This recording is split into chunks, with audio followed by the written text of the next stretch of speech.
Welcome to a new podcast. It was a kind of new podcast. It's a podcast about Satanists talking about books that they love.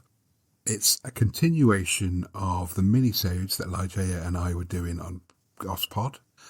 We just decided to separate them out.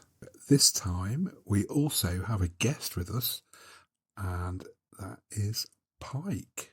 Welcome. Hello, hail Satan. Hail Satan. And also hail Satan to you too, Ligeia. Hail Satan. So, last time we talked about Piranesi, didn't we? Yes, that was the last one. Mm-hmm. Yeah. And this time we are talking about, drumroll. I am thinking of ending things. Iain Reid. That's the name of the book, guys. Okay, sorry. Are you all right? I'm still here. Yeah, sometimes the thoughts are really incredible, but we will get there. But yes, this is the name of the book. You'd already read it, hadn't you? Yes, I reread the book for this. And also there is a movie with the name, so maybe people will be connected to that, some of them. And have you read it previously as well, Pike? No, and someone asked me what I was reading, and I said, I think this is going to be a book about and mental health, which I guess it kind of is. But then I realized it's a horror book. Yeah. It's a different kind of... Yeah, it was completely new to me. The only thing I knew about it was the title. Yeah. But beyond that, I mean, Ligeia just said, I'm thinking of ending things. And after I thought, oh no, then I realised it was a book. Yeah. And you guys, have you seen the movie? No. Because I just mentioned it. So, because it's maybe good to compare them, but if you haven't, it's fine. Well, you said it wasn't very good, so I didn't bother. Yeah, I did say that. I'm sorry. I hate that when I say it, because you are allowed to have your opinion, and then I can tell you I think it's horrible. Yeah, that's true. But maybe I'll watch it. Yeah, sorry. It does say it's a Netflix film. Mm-hmm. Generally, Netflix films are not great. Yeah. That is true. That is very true. Yeah. And when you like the book, I don't know about you, but myself, if I really love a book, I'm scared to watch a movie. Because it's usually, I'm really upset after that. Like, no. Oh, yeah. No. Mm-mm. Yeah, they tend to ruin it. Yeah. Okay, whatever. Like, how do we start this? Maybe we should say that we are going to spoil the book, as always, as usual. It's not easy to, with this book, I think I say this every time anyway, but like, really, with this book, it's really not even possible to not bring any spoilers into this. Otherwise, we would just be here for 5 minutes and tell you to read it, and that would be it, I think. And especially with this book, because... You know, unless we introduce some spoilers, all we're going to be talking about is a car ride. And that's pretty much it. Yeah. And so it's a little bit more than that. Yeah. I mean, to be fair, that is 2/3 of it. It is, that's true. Yeah. True. Yeah. It's a short story, so it's a long ride and a short story. How long is it? Have we got a page count for it? Yeah. I do have the book here. So I think it's like 210 pages. Right. Yeah. So to me, when I first started reading it, I thought, I'm thinking of ending things. What could that mean? It could mean that they're thinking of ending a relationship, or it could mean, like Pike said, they're talking about self-harm, something like that. And you start off thinking it's about ending a relationship, and then at the end you think, okay, maybe it's not, maybe it's about the other thing. It's a very, very slow reveal, in my opinion, of someone who's lost their grip on reality completely. Does that sound fair? I'm trying not to give blatant spoilers at this point in the recording, but that to me is pretty much sums up what it's about. I thought this was, like I said, I thought it was going to deal with, but then I read on the cover that it was about a relationship and a woman who's thinking of maybe ending the relationship. So then I thought her boyfriend was going to flip out and chase her around with an axe or something once I started reading. And it obviously wasn't anything like it. But yeah, I mean, there was quite a lot of red herrings thrown in. The phone calls that she was getting, that always came from inside the house, and then we got to his parents' house, and things got very fucking weird, very fucking quickly indeed. That was surreal. That whole section in the house was very surreal. So how I understood when I first read the book, I think rereading, I will just say that, rereading and maybe even rewatching the movie should be necessary for everybody, because it brings you a completely new, you know how it's going to end. You know, you have your ideas, which you didn't have walking into this first time. The first read was incredible for me. I couldn't, like, I had to sit down and really think, like, this is awful. What just happened? I knew it's gonna be a horror movie, you know, book, sorry. So the dread is there since the first page. You can feel something is really wrong. Something is so odd. You can't really put your finger on it, like, for the first, I don't know, until the end, almost. You know something is very wrong, but you don't know. Is it her? Is it him? Is it somebody, like a third person? What's bothering me? You have that feeling like, what is going on? The caller. Yeah, the caller. Now, the memory of that stalker, you know, there are so many little things that they don't come back. The Mrs. Veal, you remember? The lady that was collecting the fat from the bacon. I still don't understand that little. So there are little things that are incredibly subtle in the story. You can just think, like, this didn't even need to be here. Maybe it didn't, but it's there. And it's gorgeous, it's beautiful. It creates that dread. I loved it so much. But the reread was like building another level of understanding, maybe. It's like honor to the author, because this book and the way it's written, it is a masterpiece. Like this the plot is not new. I mean, mental health is real, and it can be really terrifying. It is usually. That is quite often in any horror movies, horror stories you can see.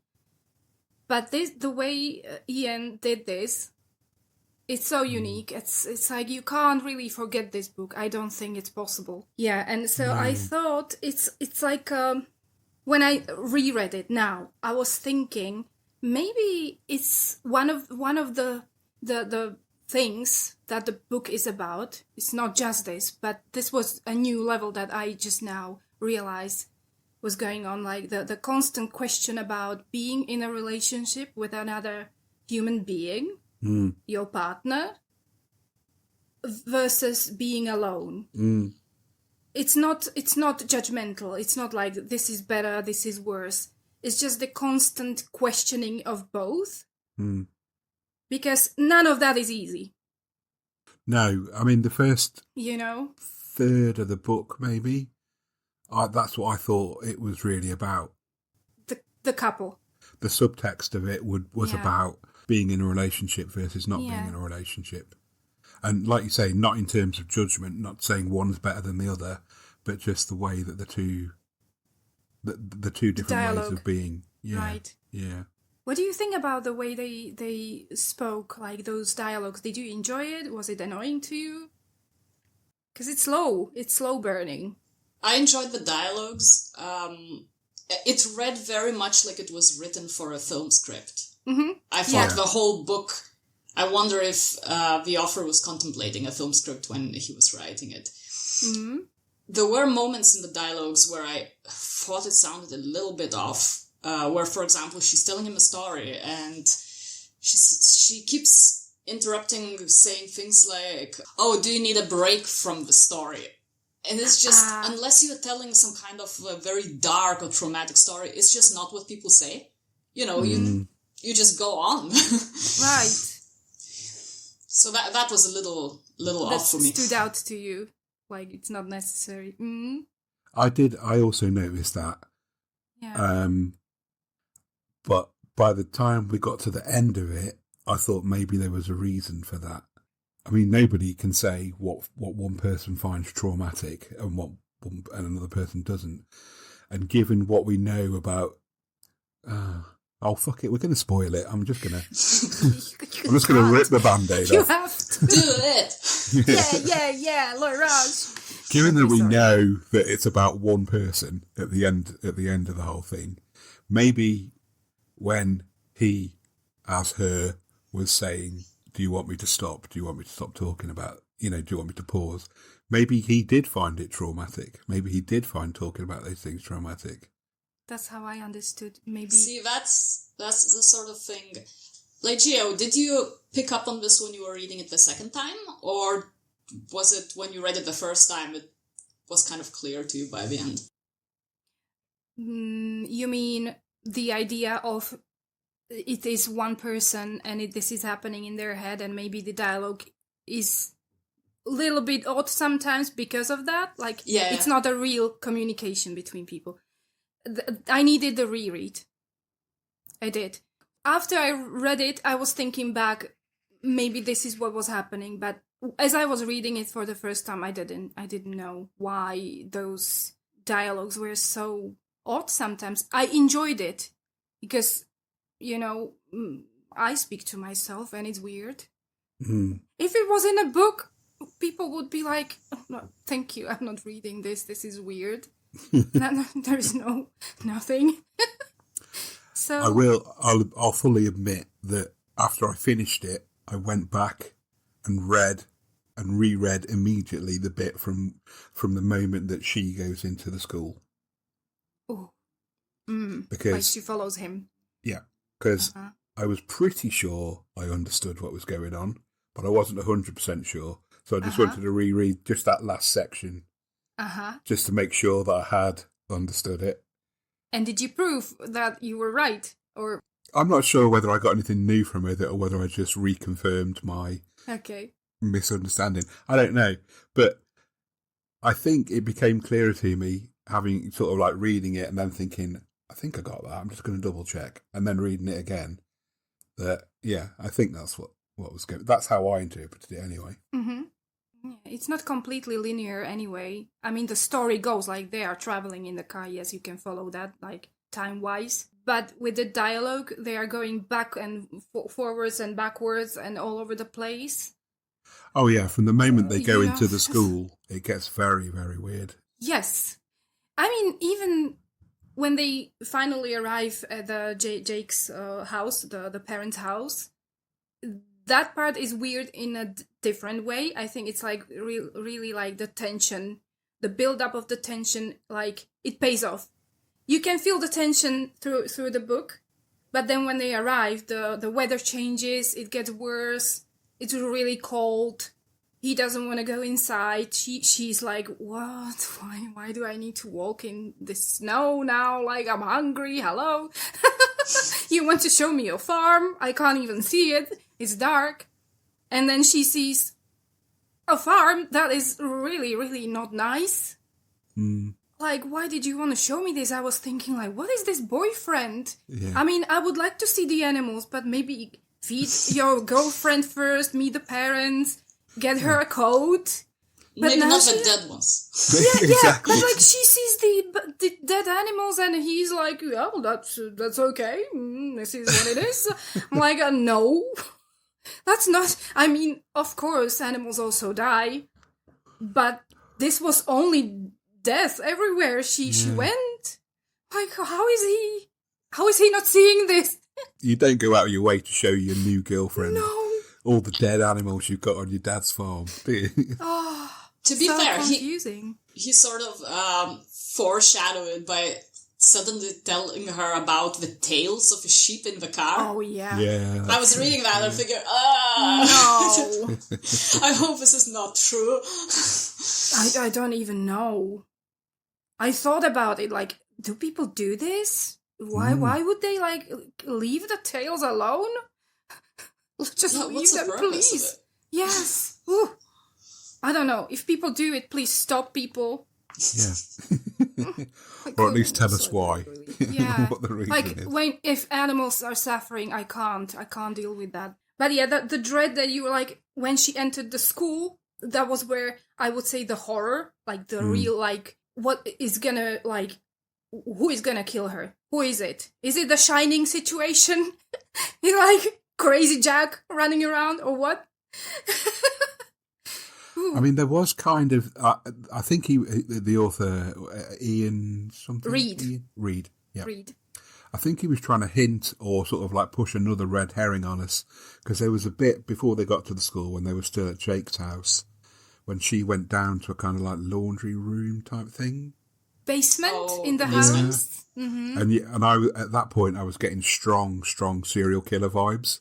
Yeah. And I think maybe the author was trying to keep that kind of like red herring alive a bit by the time they got to the school. Wasn't quite ready to show his hand, and he just sort of like wanted to float the possibility that maybe Jake was a... Like, I don't know if you guys also had so many ideas, like, what is actually going on? I thought he killed the parents, they are not alive, and he's talking to their corpses. That's not true. But I was thinking, like, when the situation in the bathroom with the fly, I'm like, oh, there we go, a fly. There we go. It's gonna be there. Corpses. No, rotting no corpses. corpses. Yes. Yep. No. Yeah. So I was thinking I was clever. I was not. I think by that point, I was thinking already about the brother. Yeah. And I thought it's because of the painting in the basement has a woman and a child. And I thought maybe the mother has some kind of illness. And then her son, his brother, did as well. Mm-hmm. And maybe they kept him in the base. Well, right, yeah. But, you know, it's still possible that something happened in the basement. There were the scratches. He was saying it was a dog, but why would you keep a dog in your basement and with the paintings? Who would be painting in the basement? What is... I don't know what that was. I don't understand that. Maybe in a slightly different book we would have got the story about a lot more about his childhood. Because I kind of get the feeling it wasn't the greatest childhood in the world. Maybe he was trying just to paint a picture of, like, this was not a nice environment to grow up in. Like, some things I still don't understand. That's what I'm trying to say.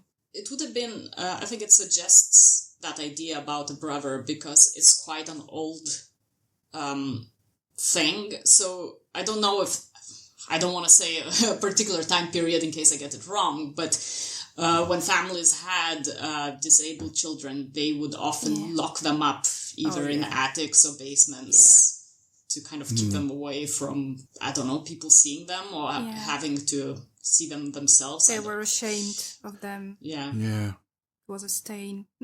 Yeah. I mean, and that would have made it a very gothic kind of novel. Yeah.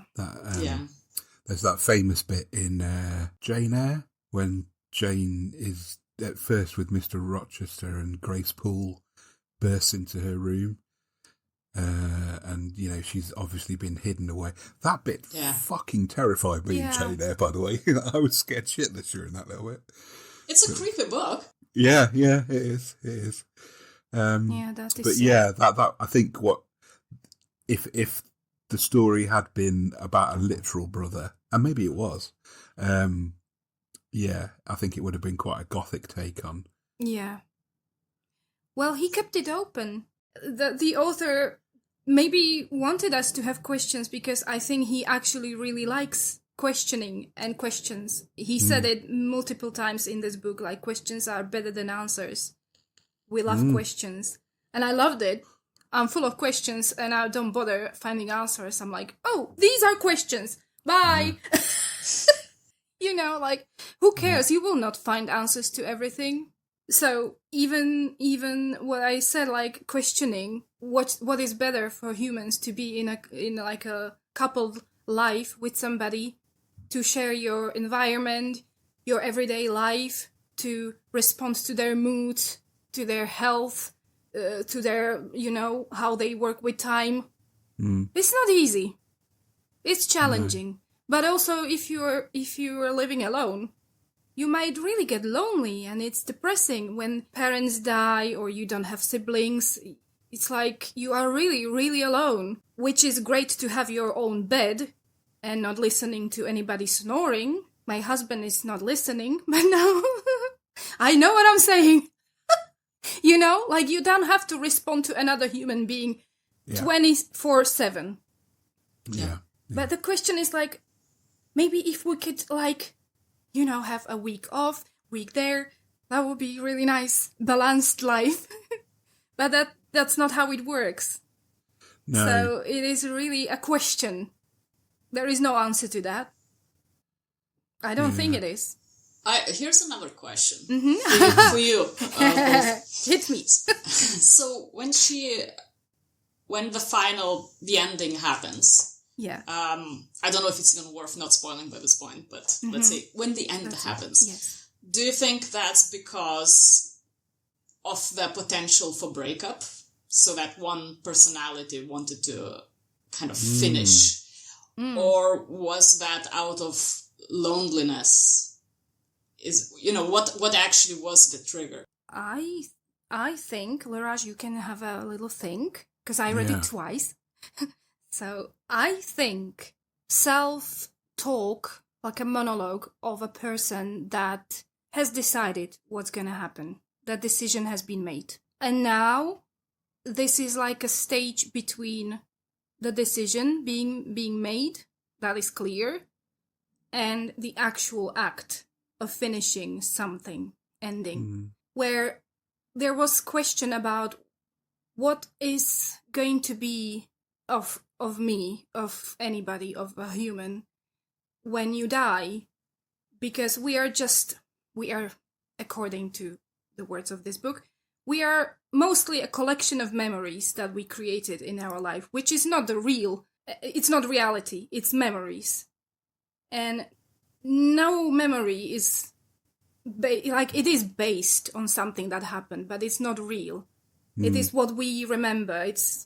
The reality happens only once when it's happening. Everything after that, 1 minute after that, it's not exactly the truth.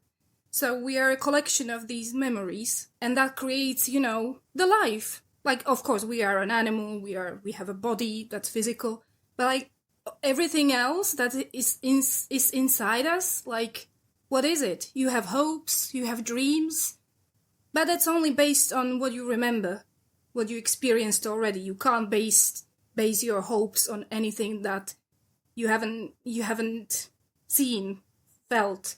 You always go to your past. So that's one question. I decided I'm going to do something, but what's going to happen? What's going to be left of the memories I had? And he knows those memories are not even real. So he is creating this whole story based on regrets, hypotheticals. What could have been if I only spoke and asked for her number? She doesn't have a name, for fuck's sake. She doesn't have a name. Do you know what? I never even noticed that until near the end. That's so weird. She doesn't have a name. Not once. In the movie, they had to create a situation. She had like 3 or 4 names that were like changing. So it was creating a question like, why is she Lucy? And then she's Amos, Sophie. whatever. Sophie, whatever. It was changing. I'm like, okay, this is how they did it, because you need a name to talk, But in the book, you don't. There is a no name. So this is what I think the trigger, I think it was even there. I'm not going to be looking for those words, but he was saying like, yes, I know I'm alive. I am alive, but I'm completely empty. There is nothing. I don't feel anything. There was the question of sadness and happiness. He was saying both are completely normal, and we shouldn't be asking about like sadness. Sadness is just a feeling, but depression is something else. And there was the whole paragraph about depression. I can't, because that was triggering for me. So I think it was based on regrets and questions what could have been. Like, I think we all go through that.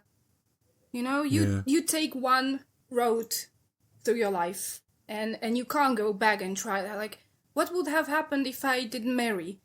Or if I did like study at a different school or a different field? I can't go back. That's right. How much One time do door you have? opens, another closes at the same time. So are you saying that then when she's thinking about ending things, it's not actually an interaction between different personalities as such, it's really ending as in the end, as in committing? It could be both. I mean, maybe the regret that the relationship actually never happened is worse because it's idolized. It's romanticized. He only thinks it's gonna be, it would have been beautiful. I would have this partner. I would have this beautiful life. I wouldn't be alone. But it's not always the truth. Sometimes you wish you never met that person and you don't want to see them again, you know? So, but if you don't have the experience, you might be romanticizing. And then you feel regret because you're like, he was old and like, what's the point? I'm not going to try. I wondered, I mean, there was after I finished reading that last bit the second time, I thought one of the things that I thought to myself was, has he actually already carried out the act? And this is, you know how they say your whole life flashes before your eyes before you die? I wondered if that was it, that the whole book was that last flash of your whole life before you die. That's a different level. That's a fucking dark thought to throw out there, I know. But it's a dark book. What do you mean? It's good. It could be, I think. It made me think of, I think R.D. Lang wrote when he was, I think, writing about schizophrenia, but he said if you don't have external experiences and you just have your inner world, and you are just interacting with that, it's great to start with, but because you're not feeding any input from the outside, it becomes more and more impoverished, smaller and smaller, until at some point the person starts becoming very depressed, and it can no longer provide that nourishment. It's not sustainable in the long term because there's no fresh input coming in. Yeah. That's interesting. The only argument against what you said, Leraje, maybe, is that the whole book at the end seems to exist as a journal or diary. Yeah. That is left. That's true. Well, if that might also be just a fiction, but I thought he actually wrote this as his diary because it was found by those, I don't know who they were. That's true, actually. I had forgotten that. But I like that idea. So that's horrible of me. I mean, we don't know if this is exactly what they found, because they found some writing. That is also true. Yeah. Oh, you're right, yeah. Yeah, didn't they say it was, didn't they say something like it was incoherent or it wasn't very coherent or something like that? Yeah, you can say that about the book. You can, that's true. That's the whole book. I mean, like, as I said, Mrs. Veal and the driving lesson, the candy wrappers, I really don't know what that was. For example, that was... Maybe it was something as simple as his psychosis was so well developed by that point, he was inventing memories for his invented personas. Yeah. Maybe. Who knows? It's well written because really these questions, it really looks like mental illness. I can believe this is how it is. Like it didn't feel fake to me. That was really scary. Without wanting to sort of out myself completely, I do have some experience in that area. So I wouldn't say it was 100% accurate, but it certainly, the flavour of schizophrenia certainly comes through, not in a literal word-by-word retelling, but in the sort of flashes of emotion and the flashes of reality and unreality and the inability to really, truly be able to differentiate between what is definitely happening and what's definitely not. Do we think that, and this is my question for both of you, do we think that the stop-off at Jake's parents actually happened at all, or other than in his head? No.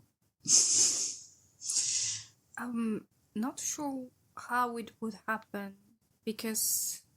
Well, I'm thinking if let's say that I'm completely wrong and there was a car journey, but it was just Jake. Ah, that's how you mean. Yeah.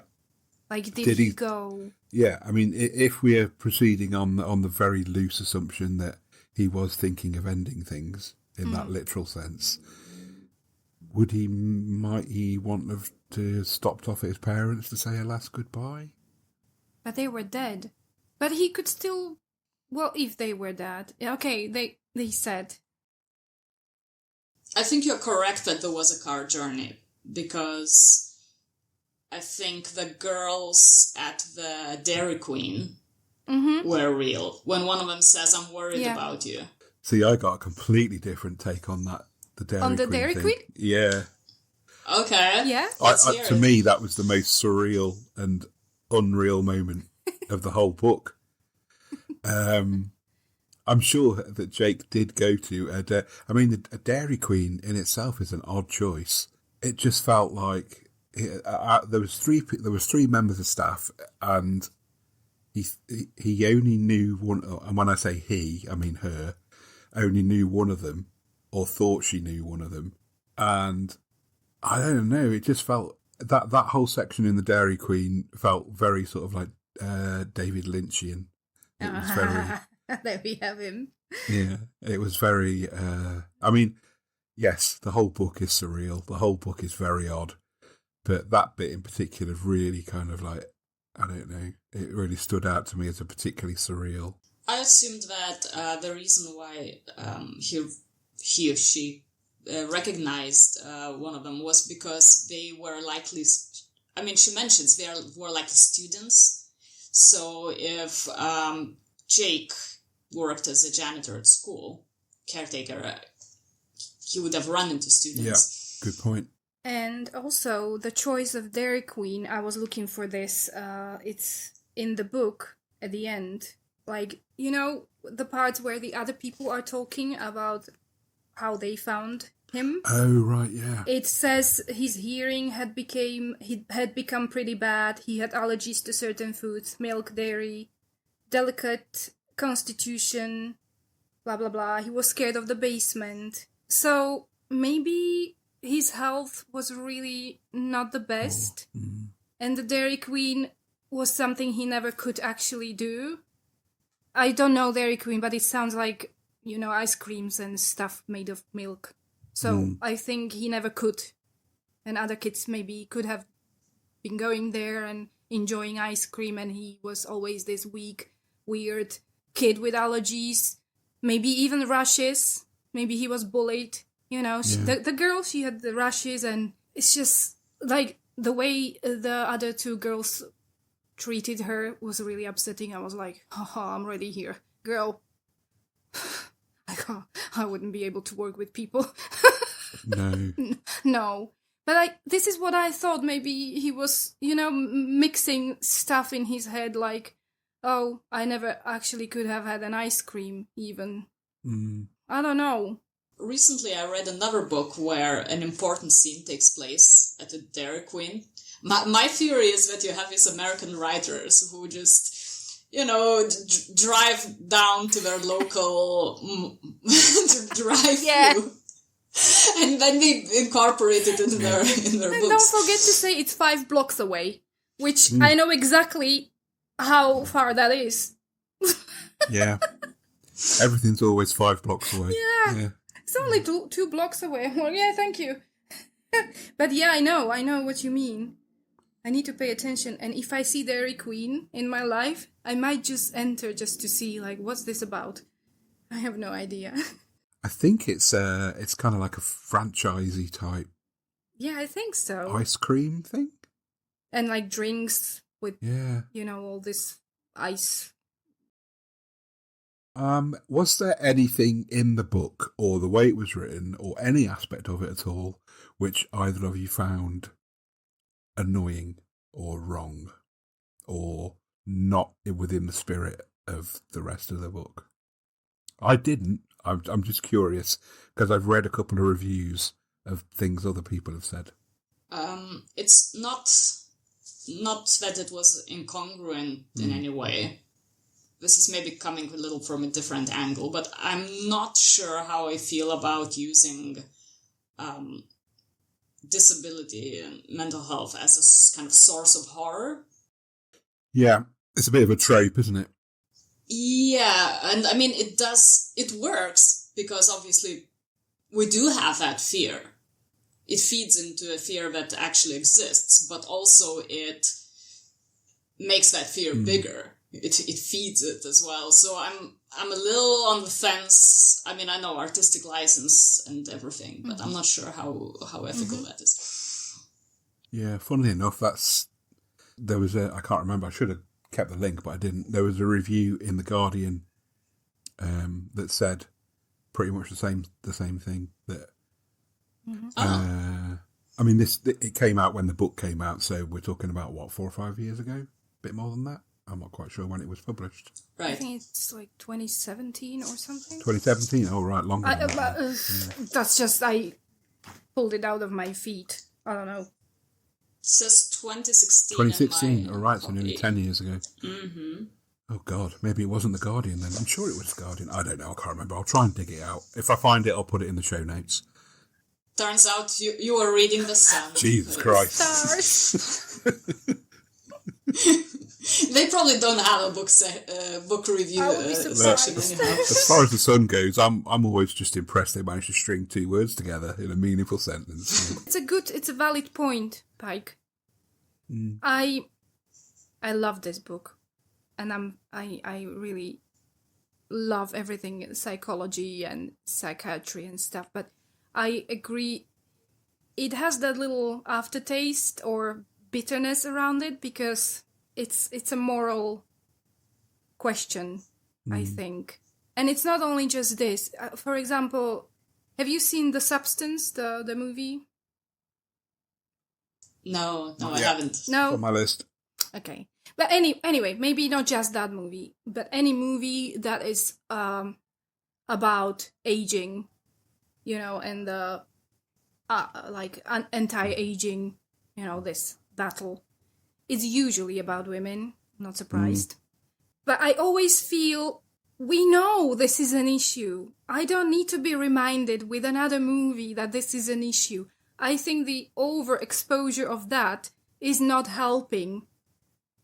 And this somehow, what you said, Pike, about this book and mental health, I think I would want to hope that in the current world, everybody knows that it's not made up, and finally we are getting somewhere with the mental health. It's not ideal. It's still really shitty to get help and to be understood and put on some track where they can help you.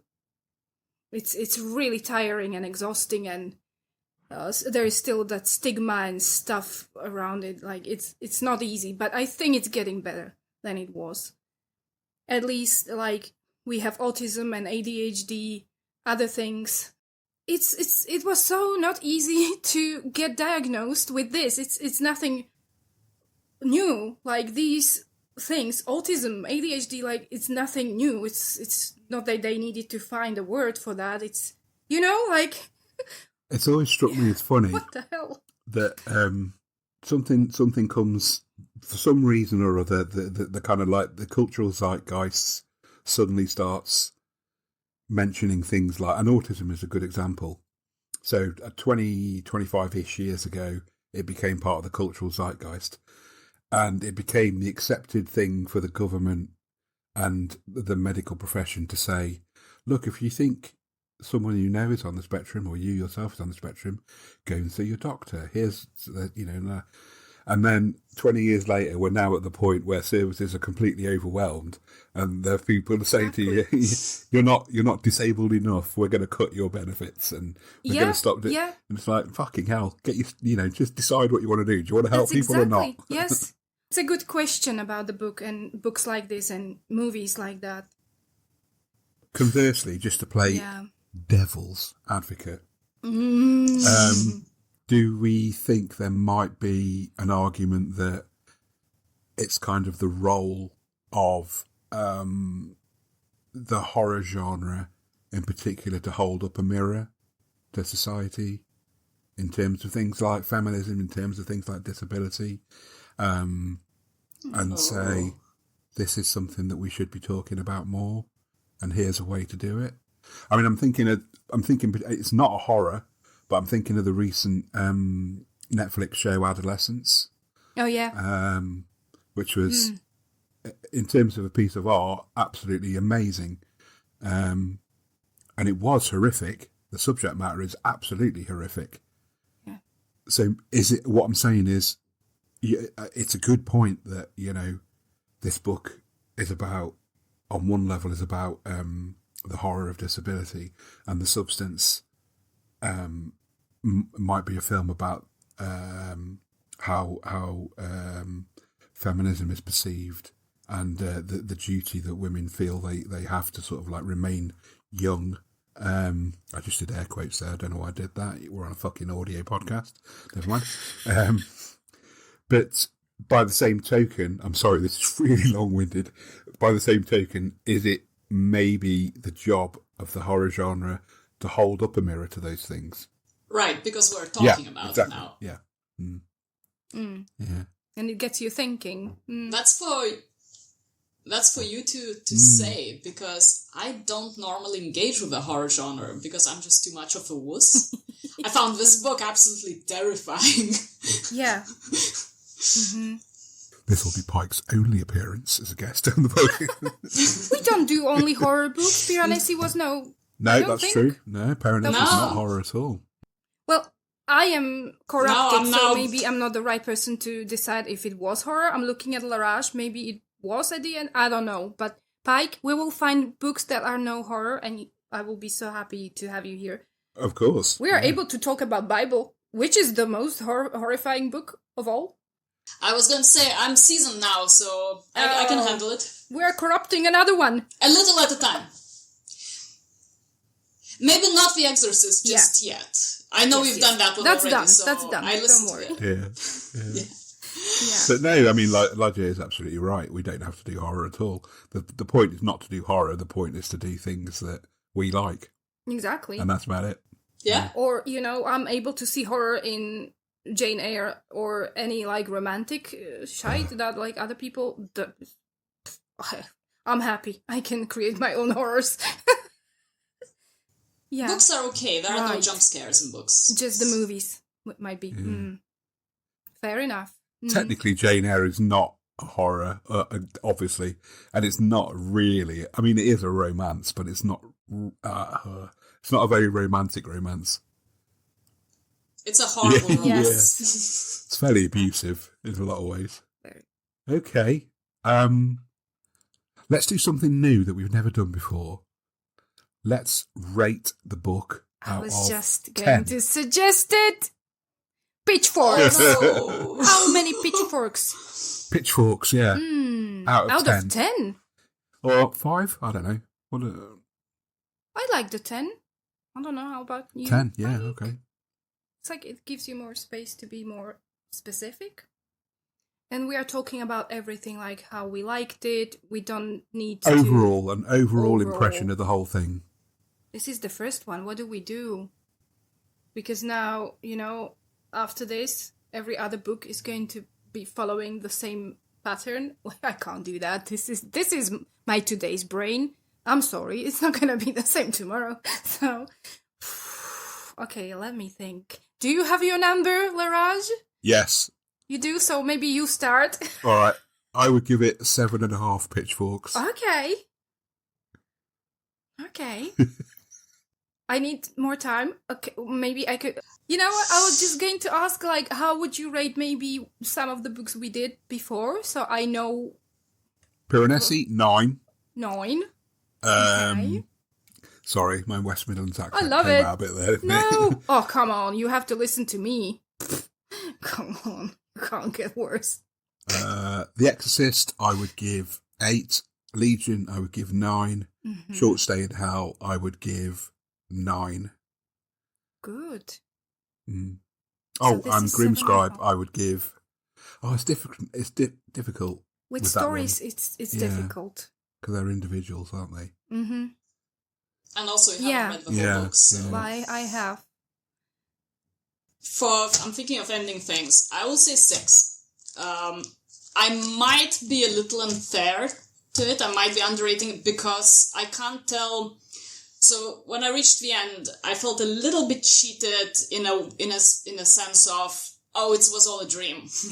It felt like one of those endings. But maybe if I read it again, I could see him building it in quite things that, where I think he just sort of went free with the story and then in the end flipped it. Maybe it wasn't like that. Maybe he crafted it quite carefully and built it up. But I enjoyed the dialogues a lot whilst they're driving. Okay. I'm gonna rate it 8. I love questions. This satisfied my question need. I love talking about, like, basically things that don't make much sense or don't really necessarily move you anywhere forwards, backwards. They are not trying to solve things. It's just like questions. And maybe it's because I was not allowed when I was a child and a huge Christian family. I couldn't really voice all my questions. Not even looking for answers, just the questions. I have this thirst. And this book was nice. It kept me engaged, which is difficult with me. Certainly kept me engaged as well. Yeah. I'm sorry? It certainly kept me engaged as well all the way through. It kept me engaged, and it was a new writing style, I would say. So I think I will remember it forever because of how it was written and how the story went in. So I give it an 8. Yes, I'm happy. Awesome. Yay! Okay, so that's it from us, and we will be back with you in a month's time. So from me, hail Satan. Hail Satan. Hail Satan. See you next time.